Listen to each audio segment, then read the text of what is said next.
Hello students, मेरा नाम है उमर शान और आप देख रहे हैं मेरा यूट्यूब चैनल जहां पे वीडियोस अपलोड करता हूं for higher engineering mathematics BSc. और अगर आप किसी भी कॉम्पिटिटिव एग्जाम की तैयारी करना चाहते हो तो मेरा चैनल आपके लिए बहुत ही ज्यादा हेल्पफुल रहेगा। तो हम बात कर रहे थे रिंग्स पर कि रिंग्स क्या होते हैं। हमने पिछले लेक्चर में बातें की थी कि रिंग्स क्या होता है, जीरो डिवाइजर्स क्या होते हैं और बुलियन रिंग क्या होता है और कुछ प्रॉपर्टीज प्रूफ की थी। इससे पिछले लेक्चरों में हमने ये बात की थी। आज पढ़ते हैं कि residue class made a ring. Residue class होती क्या है और वो रिंग की सारी प्रॉपर्टीज को वेरीफाई करके एक रिंग बनाती है। तो बात करते हैं कि रेसिड्यू क्लास आखिर है क्या, कहाँ से आई और कहते कैसे हैं। आपने कॉन्सेप्ट पढ़ा होगा कि A is congruent to B modulo M। ये कॉन्ग्रुएंस इक्वेशन कहलाती है, आपने पढ़ा होगा, नंबर 3 में अक्सर ये पढ़ाया जाता है। तो इस कॉन्ग्रुएंट इक्वेशन का मतलब क्या है, A is congruent to B mod M। इसका जो मतलब होता है वो सादा सादा क्या होता है, जो मेरा M है ना वो डिवाइड करेगा किसको, A माइनस B को। यानी अगर मैं इस B को यहाँ लेकर चले जाऊं तो एक ऐसा नंबर बनेगा जो M से मुकम्मल तौर पर डिवाइड होगा। तो इस कॉन्ग्रुएंस इक्वेशन का मतलब ये होता है। ठीक हो गया, यहाँ तक तो हमारे बात समझ में आती है। लेकिन कैसे, यहाँ तो A भी है, नंबर लेके चेक करते हैं। मैंने कहा 5 इज कॉन्ग्रुएंट टू -1 मॉडुलो 2 ले लेता हूं। मान लो देखो बेटा 5, ये -1 वहां जाके माइनस होगा तो अगेन क्या हो जाएगा, प्लस हो जाएगा। 5 + 1 6 और मुझे पता है मेरा 2 6 को पूरी तरह से डिवाइड करता है, यानी कि 5 - 1 के कॉन्ग्रुएंट है किसमें, मॉडुलो 2 में। ये मेरे बात बता दे रही। तो कॉन्ग्रुएंस इक्वेशन का मतलब और कॉन्ग्रुएंस इक्वेशन का जो असल मतलब होता है वो ये होता है। अब इसी के अंदर बात कर लेते हैं। मान लो कि आपके पास एक इक्वेशन है, A is congruent to B modulo 3। मान लो मेरे पास जो M है मैंने कंसिडर कर लिया वो क्या है, 3 के बराबर है। और मैंने एक चीज अज्यूम कर लेता हूं, मैंने कहा मेरा A 0 हो गया। मान लो A 0 है। अगर ये 0 हो जाएगा तो मैं क्या लिखूंगा, 0 is congruent to B modulo और यहाँ क्या आ जाएगा 3। According to my definition, definition क्या कहती है, डेफिनेशन कहती है कि 0 माइनस B को जो है मेरा 3 क्या करेगा, पूरा पूरा डिवाइड कर देगा। और जब कोई चीज किसी को डिवाइड करती है, मान लो कैसे A अगर B को डिवाइड करता है तो B यकीनन उस A का कोई ना कोई मल्टीपल होगा। और ये K जो होगा कहाँ से आएगा, इंटीजर से आएगा। कोई भी इंटीजर में A का मल्टीपल पुट कर दूंगा तो A उसको मुकम्मल तौर पर डिवाइड करेगा किसको, B को। यानी B जो है वो जरूरी है कि A का मल्टीपल होना चाहिए। ऐसा ही होगा, तो यहाँ भी कुछ ऐसा ही होगा। यहाँ तो हमने समझा कि भाई क्या होता है, आगे देखते हैं। अच्छा, अकॉर्डिंग टू माई डेफिनेशन क्या होगा, तो उसका मतलब क्या होगा, B जो है वो -3 लेमडा ले लेता हूँ। Lambda belongs to integers. कोई भी लेमडा एक इंटीजर था तो जाहिर सी बात है अगर 3 B को डिवाइड कर रहा है तो B का मल्टीपल होना चाहिए। यहाँ तक आती है बात। अगर मैं लेमडा को इंटीजर लेता हूँ तो मेरा लेमडा क्या क्या होना चाहिए, 0 1 2 आगे तक जाएंगे। अगर मैं आहिस्ता आहिस्ता पुट करता हूँ, मैंने कहा मैंने लेमडा की जगह 0 पुट किया, रिजल्ट कितना आएगा 0। 1 पुट करूंगा कितना आएगा -3। 2 पुट करूंगा -6। 3 पुट करूंगा -9। तो मेरे पास एक क्लास बनती चली जा रही है, बन रही क्लास। और मैंने क्या रखा था, A, यानी इसकी क्लास है। यानी कि मैं जो नंबर इस मॉड्यूलो में पुट करूंगा मुझे किसके कॉन्ग्रुएंट मिलेगा, 0 के कॉन्ग्रुएंट मिलेगा। लाजिम बात है, देखेंगे कैसे। अच्छा, बात करते हैं, क्या करते हैं, बात करते हैं। मैंने कहा ये जो इक्वेशन में जो क्लास बनी वो किसकी क्लास बनी, 0 की क्लास बनी। तो 0 की क्लास क्या होगी, इस मॉड्यूलो में मॉड्यूलो चेंज होता जाएगा, क्लास भी चेंज होती चली जाएगी। 0 -3 -6 -9 और ये चलती जा रही है। तो मुझे ये एक क्लास मिली और ये वो क्लास है, यानी कि ये वो नंबर्स हैं जिसको मैं इस B की जगह पुट करता जाऊंगा, मुझे रिजल्ट एनी हाउ 0 के कॉन्ग्रुएंट आंसर मिलते चले जाएंगे। यानी कि जो क्लास होगी वो किसी क्लास होगी, 0 की क्लास होगी। तो ऐसी क्लास को हम क्या नाम देते हैं, रेसिड्यू क्लास। तो किसी भी मॉड्यूलो M पर किसी चीज के कॉन्ग्रुएंट हो और वो उसकी वो नंबर की जो सीक्वेंस होती है, जो सीरीज बनती है मेरे पास, वो क्या कहलाती है, उसकी मॉड्यूलो क्लास, यानी उसका सेट जो है वो क्या कहलाएगा, मॉड्यूलो क्लास कहलाता है, या रेसिड्यू क्लास के हम इसको नाम देते हैं। ये क्या कहलाएगी बेटा, रेसिड्यू क्लास। अब आप सोच रहे होगे मैंने एक ही जगह 0 रख दिया, एक ही जगह 1 भी रख सकता हूँ, कोई मसले वाली बात नहीं, रख के चेक करता हूँ, ये मेरी अजम्पशन थी ना। अगर मैं बात करता हूँ मेरे पास A is congruent to B mod 3 था, B mod 3 था, बिल्कुल था। अगर आपसे बात की जाए कि मैंने कहा A को रख लेता हूँ 1, मान लो, तो 1 इज कॉन्ग्रुएंट टू किसके हो जाएगा, B mod 3 के। अगर ये 1 is congruent to B mod 3 है तो अकॉर्डिंग टू माई डेफिनेशन मेरा 3 डिवाइड करेगा 1 माइनस B को, लाजिम बात है।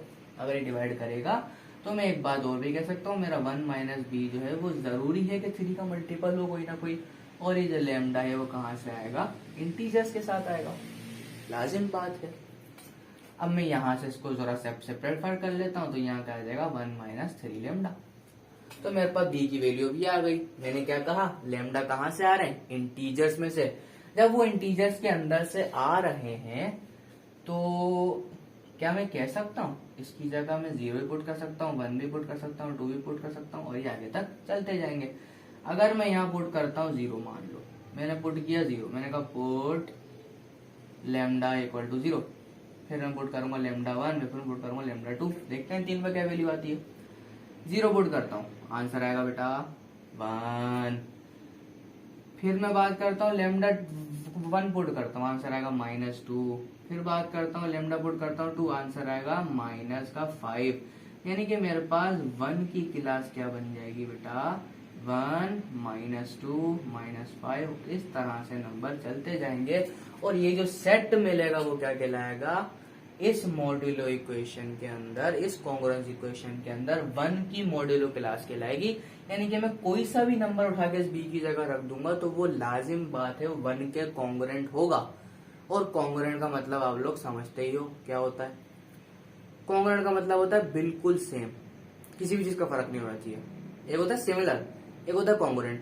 सिमिलर और कॉन्ग्रुएंट में फर्क होता है। सिमिलर का मतलब होता है, मान लो जैसे कि आपके पास एक 10 का नोट है और 2 5 के सिक्के हैं, मान लिया, तो इनकी क्वांटिटीज है, ये सिमिलर क्वांटिटीज तो हैं पर कॉन्ग्रुएंट नहीं है।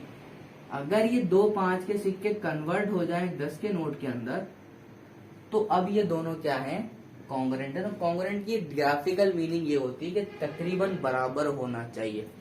तो जितने भी मॉड्यूल नंबर्स मेरे होंगे ये किसके इक्वल होंगे, 1 के इक्वल होंगे, लाजिम बात है। तो ये क्या कहलाएगी, 1 की मॉड्यूलो क्लास कहलाती है।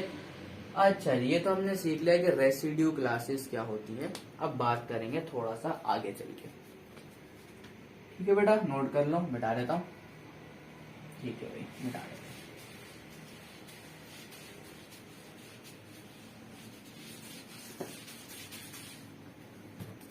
अगर आपके पास कोई भी एक कॉन्ग्रुएंस इक्वेशन मौजूद हो तो उसके अंदर याद रखना, जितना आपको m दे रखा है आपके पास उतनी ही क्लासेस बनेंगी। मान लो कि अगर मैं जनरलाइज फॉर्म में लिखूं तो मेरे पास जो मॉड्यूलो क्लासेस बनेंगी वो क्या बनेंगी, 0 1 2, और ये चलता जाएगा कहाँ तक, m-1 तक। ये जो मेरे पास एक सेट आएगा वो किसका सेट आएगा, जर्नल मॉड्यूलो क्लास का और या रेसिड्यू क्लास का। ये तो इतना भी आपको m दे रखा हो, मान लो आपको m दे रखा है 5, तो आपके पास 5 क्लासेस बनेंगी। जो 6th क्लास आएगी ना वो दोबारा 0 के कॉम्पोनेंट हो जाएगी। यानी कि जो 6th क्लास आएगी वो किसके कॉम्पोनेंट हो जाएगी, दोबारा 0 के कॉम्पोनेंट हो जाएगी। ये बात याद रखने वाली है। तो मैंने एक सेट ले लिया जो किसका सेट है, मॉड्यूलो क्लासेस या रेसिड्यू क्लासेस का एक सेट ले लिया जो कि नॉन एम्प्टी है और R है। मुझे क्या प्रूव करना था, ये रिंग की प्रॉपर्टीज वेरीफाई करेगा। तो रिंग की प्रॉपर्टी तो आप लोगों को पता ही होगा कि मान लो कि अगर ये R प्लस मल्टीप्लीकेशन में एक रिंग है तो ये जो R प्लस होना चाहिए ये अबिलियन ग्रुप होना चाहिए, ये बात हमने पढ़ी थी। और ये जो R मल्टीप्लीकेशन या डॉट का जो सिंबल है वो क्या होना चाहिए, सेमी ग्रुप होना चाहिए। यानी सेमी ग्रुप का दूसरा मतलब है एसोसिएटिव होना चाहिए, एसोसिएटिव। ठीक है भाई, एसोसिएटिव होना चाहिए या तो बस सेमी ग्रुप होना चाहिए। और आपके पास 2 डिस्ट्रीब्यूटिव लॉज होते हैं, लेफ्ट और राइट, वो भी प्रूफ करने चाहिए। अगर वो तीनों वेरीफाई कर जाते हैं तो आप क्या बोलोगे, मेरी जो रेसिड्यू क्लासेस का जो सेट है वो क्या है बेटा, एक रिंग है। तो बात करेंगे वो डिस्ट्रीब्यूटिव लॉ क्या होता है। एक होता है left distributive law, 1 + b + c, ये होता है a × b + a × c, और इस तरह से b + c के साथ क्या आ जाता है, डॉट में a आ जाता है, और आप क्या बोलते हो, b.a + c.a। ठीक हो गया। अगर ये रेसिड्यू क्लासेस मेरे पास उस मॉड्यूलो m की हैं, मैंने आपको अभी बताया थोड़ी देर पहले कि जितना m होगा क्लासेस उतनी ही बनेगी, उससे ज्यादा नंबर एक्सीड करेगा तो आपके रिमाइंडर पे बात चली जाती है। और आपको जनरल फॉर्म में लिख के देखते हैं। ये तो मैंने बता दिया कि रिंग कैसे बनेगा, ये सारी प्रॉपर्टीज वेरीफाई आपको करने पड़ेंगे। अगर मैं बात करता हूं आपके पास कि R1 को, मान लो ये R1 एक क्लास है, मैंने इसको R2 में ऐड किया तो मेरे पास ये दो पॉसिबिलिटी हो सकती है ना भाई। जाहिर सी बात है, अगर मैं इसको ऐड करूंगा तो मेरे पास R1 + R2 रिजल्ट आएगा, और वो R1 + R2 रिजल्ट कब आएगा, जब मेरा R1 + R2 का जो रिजल्ट होगा वो मॉड्यूलो से छोटा होगा। जाहिर सी बात है, और तो हो नहीं सकता पॉसिबिलिटी। और मेरे पास एक k इंटीजर आएगा, चलो k नहीं मान ले तो मेरे पास z इंटीजर आएगा, एक इंटीजर ले लिया मैंने, कि वो z इंटीजर होगा जब मेरा R1 + R2 जो है वो ग्रेटर और इक्वल हो जाएगा किसके, m के। अगर ये ग्रेटर और इक्वल टू m हो जाता है तो मेरे पास इनके जितने भी रिमाइंडर्स बचेंगे वो इस मॉड्यूलो क्लास में लिखे जाएंगे और वो एक इंटीजर होंगे। और अगर R1 + R2 लिखते हैं तो कोई मसले वाली बात नहीं है, कोई मसला नहीं है। तो इस तरह से मॉड्यूलो को ऐड करते हैं। तो हमारे पास क्या आप अज्यूम कर सकते हो कि दो मॉड्यूलो क्लासेस का रिजल्ट ऐड करने के बाद भी आपके पास जो रिजल्ट आ रहा है वो भी मॉड्यूलो क्लास में आ रहा है, यानी कि ये मेरे पास क्या वेरीफाई हो गया, क्लोजर वेरीफाई हो गया। और एसोसिएटिविटी हर चीज में वेरीफाई हो जाती है, प्लस और मल्टीप्लीकेशन में। तो अगर मैं बात करूं कि R1 को ऐड करवाता हूं किसके अंदर, मैंने कहा R2 में और R3 के अंदर, तो ये ऑब्वियसली इक्वल आएगा किसके, वो लगाएंगे हम एसोसिएटिव लॉ। तो R1 की क्लास प्लस R2 की क्लास इसके इक्वल आएगी R3 की क्लास के। तो ये भी मेरे पास वेरीफाई लाजमी हो जाएगा, आप प्रूफ करके देख सकते हो। थर्ड प्रॉपर्टी आती है, कौन सी थर्ड प्रॉपर्टी आ जाती है इसके बाद, आइडेंटिटी। आइडेंटिटी आपको पता है मॉड्यूलो के अंदर जीरो मौजूद है, तो इसका मतलब क्या हुआ, अगर मैं किसी भी मॉड्यूलो क्लास में जीरो की क्लास को ऐड करता हूं तो मेरे पास ये कोई फर्क नहीं देगा, किसके इक्वल आ जाएगा, R1 के, और ये बिलोंग करता है मेरा किससे, R सेट से, जो कि मेरा किसका सेट था, रेसिड्यू क्लासेस का सेट था। ठीक हो गया, यहाँ तक बात करते हैं। 3 प्रॉपर्टी वेरीफाई कर दी मैंने। ये मैं आपको प्रूफ नहीं करवा रहा, आपको जर्नली बता रहा हूँ कि ऐसा ऐसा हो सकता है, तो आप समझ जाओगे कि ये वाकई रिंग बनाएगा।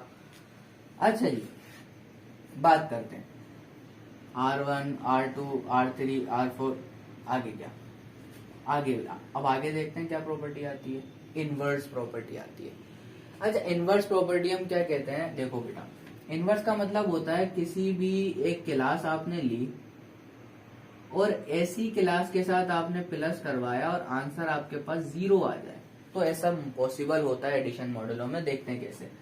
अगर मैं कहता हूँ एडिशन मॉड्यूलो 6 की बात करूं और मैं यहाँ रखूं 2 + 4, तो उसका रिजल्ट कितना आने वाला है, 0।